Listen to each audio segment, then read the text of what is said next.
I came in as a biology major and I had never considered forensic science even before, but I came across their website and saw what kind of research projects they do, and I emailed Dr. Singh and I was like, hey, I want to be a part of your lab. As a mentor, you guide them and you tell them what they need to do to be successful in the research career. I've learned a lot of lab techniques that I've never known how to do before, like PCR and DNA extraction.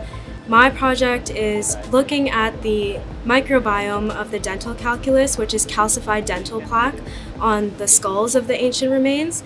And basically, a microbiome is an entire community of small microorganisms, and each microorganism has some significance and some meaning to the person's health. It's not just a bone, it's not just a mandible, it's not just a cranium, it's an individual who suffered and then was dumped in a well.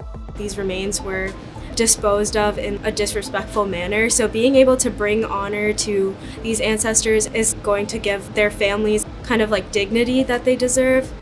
This is our chance to give justice or to do something or contribute something to these bones.